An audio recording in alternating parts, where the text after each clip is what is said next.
end of day 21, and I must say, everybody's done a fine job of passing the 500-hour mark. That's right, we're halfway to 1,000. That is outstanding. And I've realized something. By the end of this 30-day stretch, we'll have not reached the 1,000-hour mark. So what I earlier promised, if we hit 1,000 hours, I'd talk to you about the Nirvana album cover. We'll have to do that. Maybe we'll do that for the final day. It's not a huge deal. Sorry if your curiosity has gotten crazy, but it is an insightful look at the album cover, and I have kind of an interesting story how that came about. It had a lot to do with withdrawal from nicotine dreams. You have strange dreams the first week. So, where were we? Oh yes, we were talking about the hideout of the villains. And let me take a look here. I'm going to open up my reference guide. So anytime that I commission work, I kind of overdo it a bit. I definitely overdo it a bit with creating a nice instructional for the person that's doing it, and it's almost in the form of a magazine or a brochure, and it gives instructions and details and a general idea of what I'm looking for, and I try to format it in a pretty way. And it's just my constant desire to want to design stuff. I love the aesthetics of things. I'm not entirely sure where I've placed. Oh, here it is. Okay. Okay. So here's the deal with the hideout.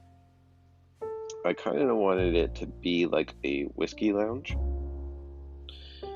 so somewhat classy. So I kind of wanted it to be there. I wanted chandeliers to be involved.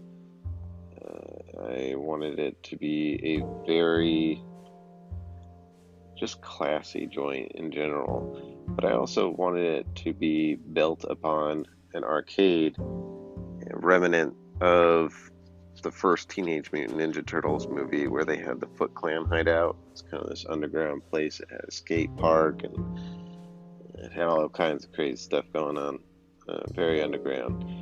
And I wanted something similar to that. And so I sent a bunch of reference pictures, reference photos to the artist. Told him some details here and there that I was interested in having in the scenery of this hideout. And he came through.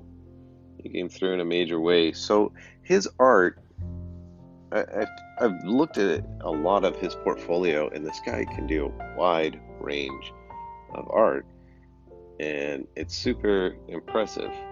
It's one of those things where especially now, because I'm the one that gave the idea, and to see it being brought to life, it's just one of those things where you're just kind of blown away that there's people out there that have the talent to imagine something and then articulate it in a way where it has proper visual representation. And for people that are not good drawers or painters, and they're not artistically inclined in that particular fashion, it is a huge deal. It's a superpower to us. And that leads me into the next topic. So I do want to say I really love the hideout drawing in this particular art style. I do want to say is reminiscent of cartoons that were featured in the 60s, 70s, and maybe early 80s.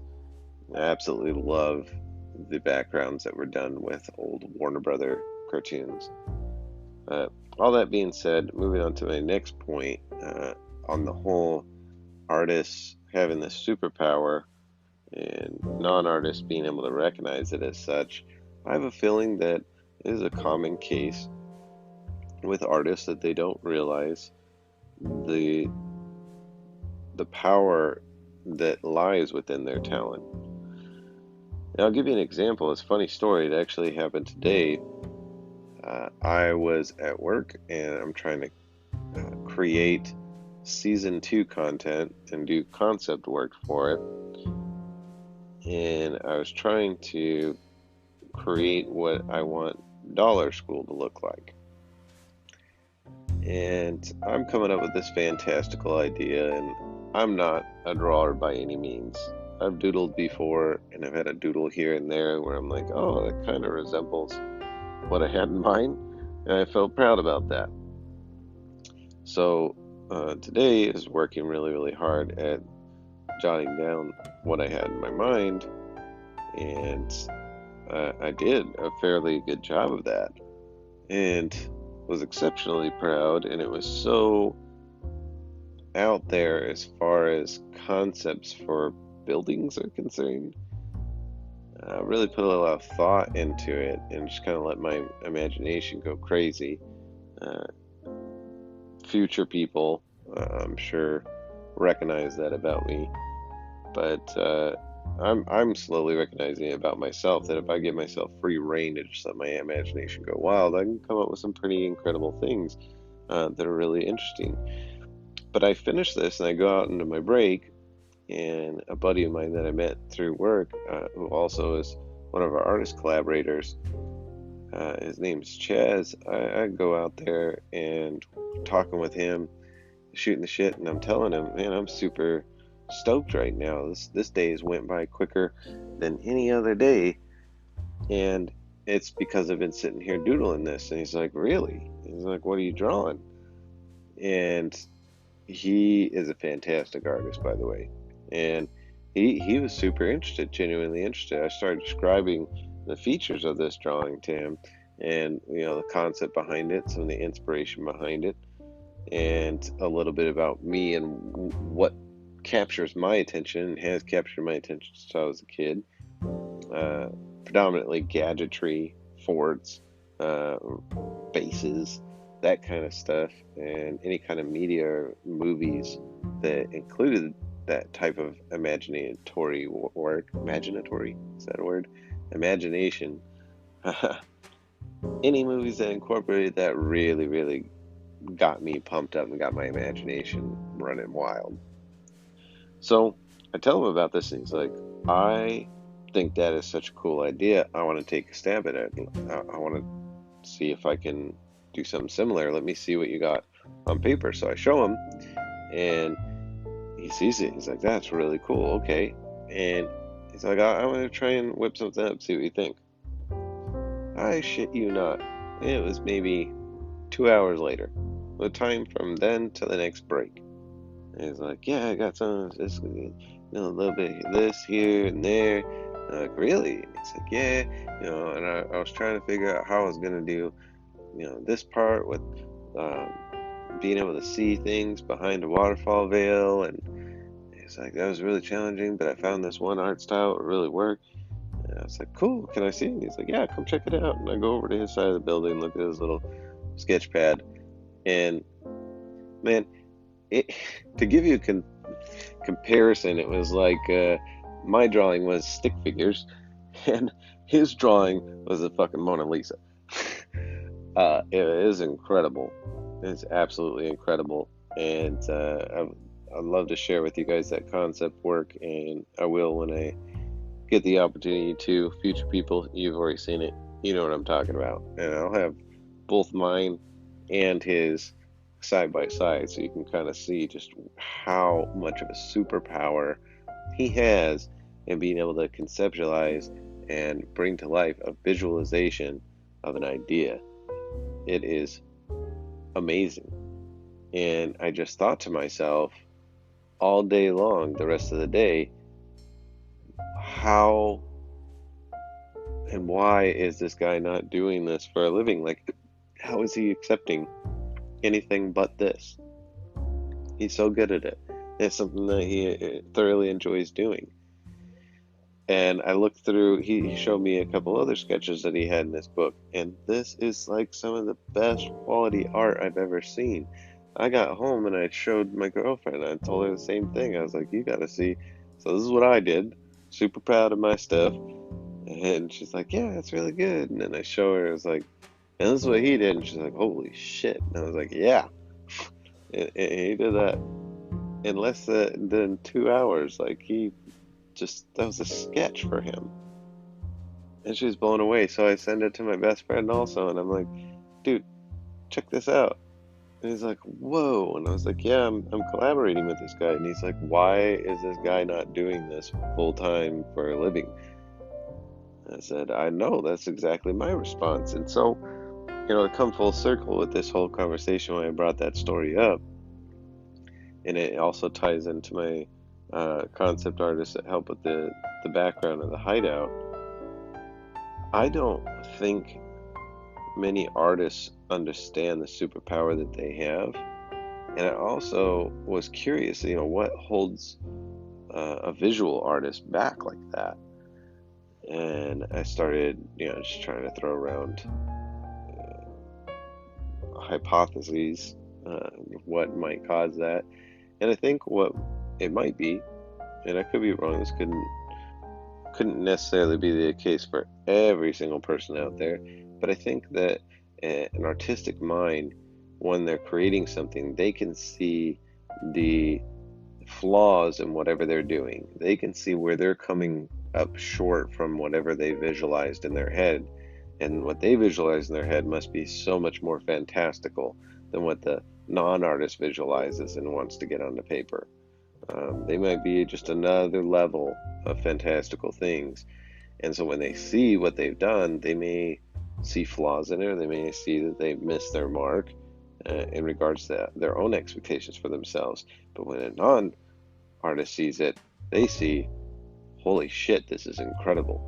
The flaws are invisible to us that don't see that. And to be fair, if we were to go back to some of the most classic, greatest artists of all time, there's a good chance that they had doubt in their own work as well. Or it could also be that somebody that knew how to paint could adequately do that was so far and few between that they felt really good about themselves for doing it. But I still believe that they are able to see flaws. Da Vinci was probably able to see flaws in his stuff that anyone else couldn't have picked out. And same with Michelangelo, so on and so forth, Picasso. Now I'm going to start rattling off all the artists. It's just a universal thing. And I can tell when I do things as well, a lot of people won't catch the flaws in things that I try to create.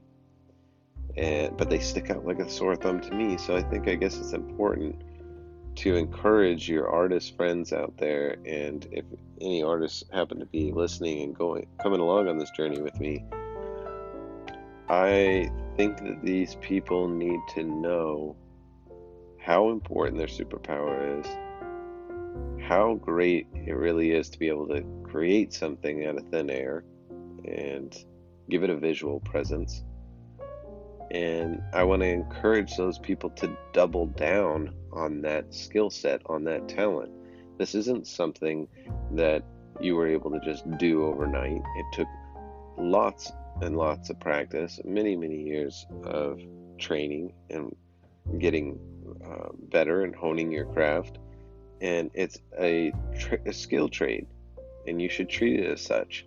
No different than somebody that learns how to do carpentry, or how to weld, or how to cook, or whatever.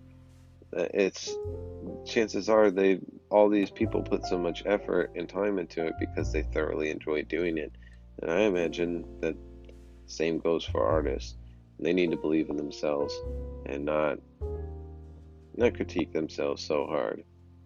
They need to remember the vast majority of their audience, it's going to be mind-blowing.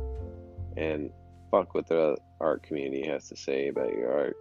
Everybody's going to say something, and if they do say something negative, it's because they feel a way about themselves. That is projection. So I'll end on that note. Great way to end the 500-hour mark. We're doing an incredible job here, guys.